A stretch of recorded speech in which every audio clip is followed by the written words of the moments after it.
Baik pemirsa, terima kasih Anda masih bersama kami di Taman Surga, tamannya orang-orang berilmu. Itulah hebatnya di Taman Surga nih, kita segala sesuatu kita merujuk kepada sumber yang utama, ada Al-Quran. Jadi supaya kita nggak salah, ya sini ya. Lebih baik kita lihat Quran supaya dari sana petunjuknya menjadi jelas. Kalau tadi Bang Faiz mau tanya ke Pak Quraisy tadi, rupanya tentang apa berbagai kita ini istilah-istilah. kan saya kira juga sahabat-sahabat yang hadir di sini ini pasti sering mendengar istilah ukhuwah Islamiyah. Barangkali itu yang paling kita pahami. Tapi di samping itu kan juga sering kita dengar ada ukhuwah basyariah dan ukhuwah watoniyah. Nah ini barangkali ada baiknya kesempatan yang baik kita dengar dari guru kita Pak Quraisy menjelaskan lebih banyak. Itu istilah Quran atau istilah di Al-Quran itu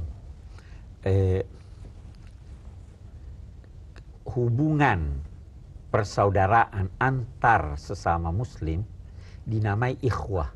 Innamal mu'minuna ikhwah.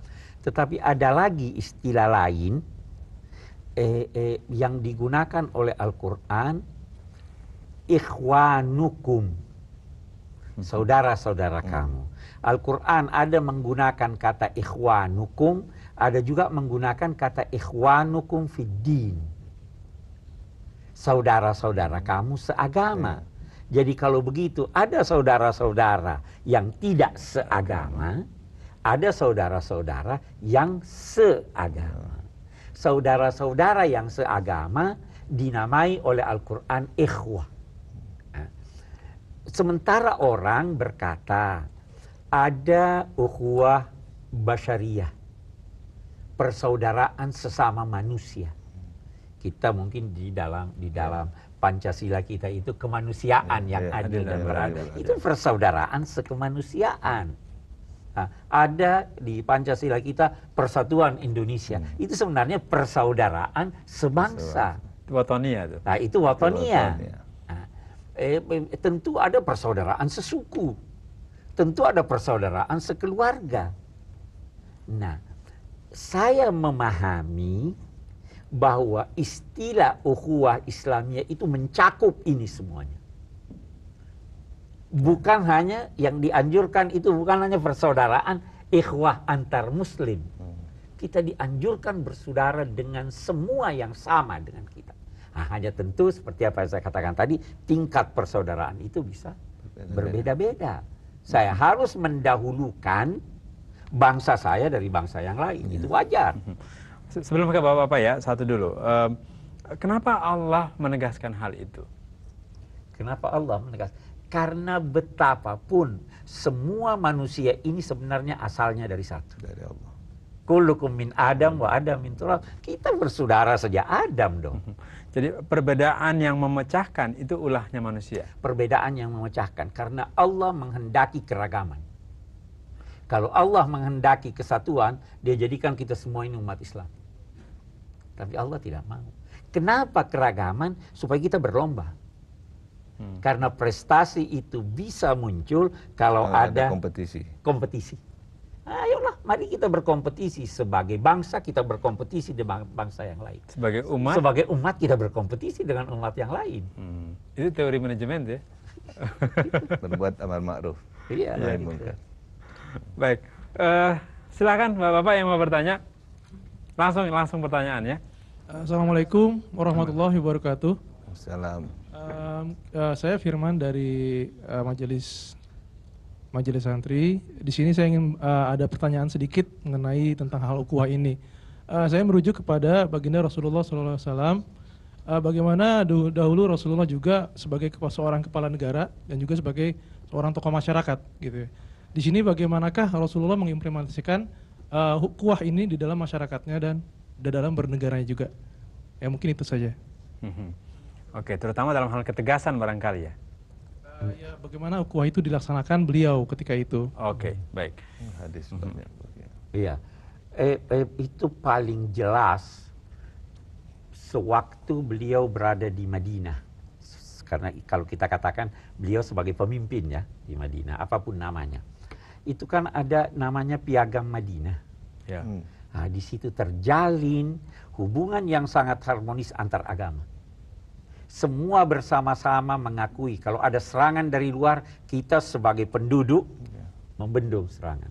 Semua mengakui bahwa silahkan melaksanakan ajaran agama masing-masing. Bahkan pertama Nabi sampai di Madinah, beliau masih mengizinkan orang-orang Yahudi atau orang-orang Nasrani yang datang ke masjid di Madinah untuk melaksanakan sholatnya.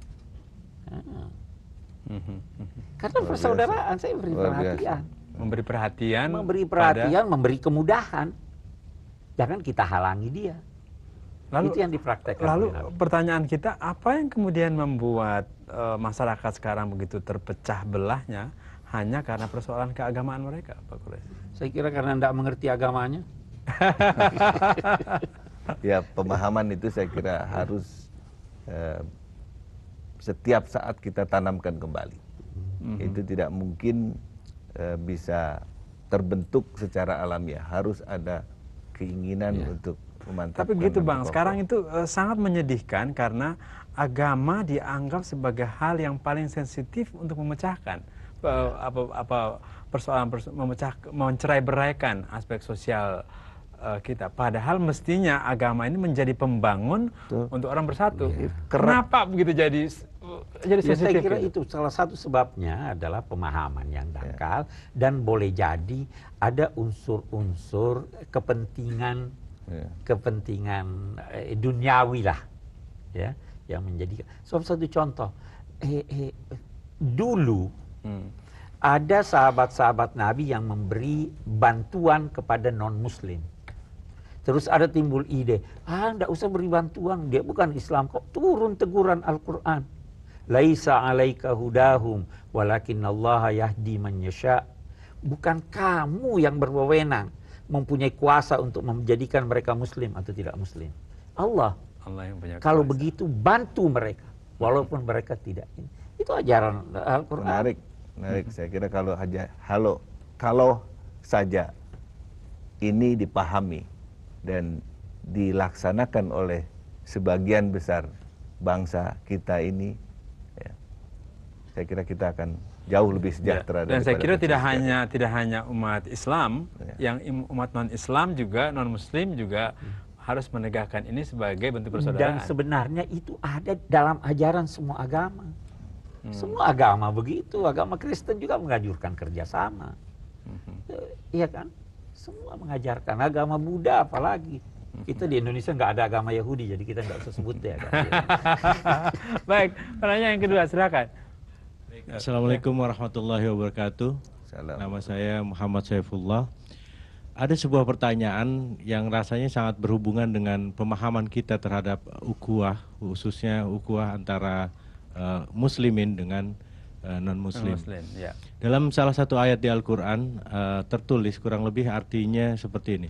Muhammad Rasul Allah itu bersikap kasih sayang terhadap sesama muslim, tetapi tegas terhadap orang-orang kafir. Pertanyaan saya adalah sebenarnya arti dari tegas atau makna dari tegas terhadap orang kafir ini seperti apa? Karena yang kita khawatirkan bahwa tegas di sana itu disalahartikan. Apakah berarti mencaci yang bukan Muslim, berbuat kasar terhadap yang non Muslim, terutama mereka yang minoritas. Itu saja pertanyaannya. Baik. Ya. Pertanyaan yang bagus. Iya, tegas itu tidak selalu berarti keras. Itu satu dulu. Yang kedua itu mungkin Pak Quraisy. Ayatnya Muhammadur Rasulullah walladzina ma'ahu asyidda'u 'alal kuffar rahama'u bainahum.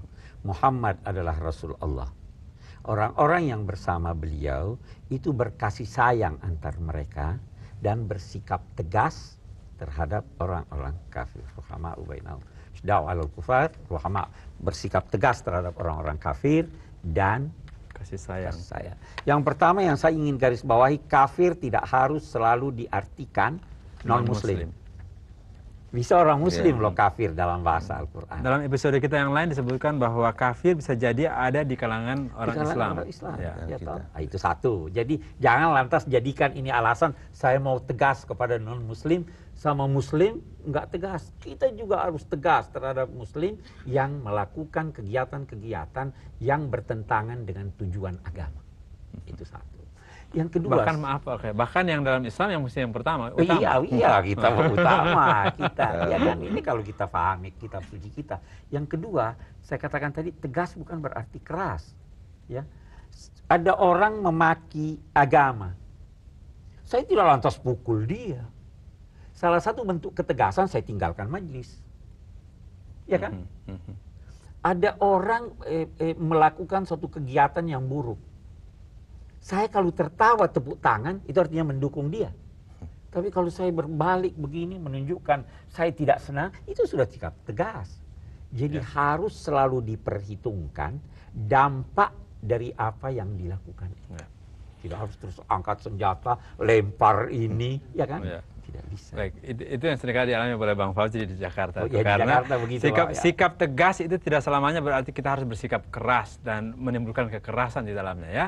Tetaplah bersama kami di Taman Surga, tamannya orang-orang baik.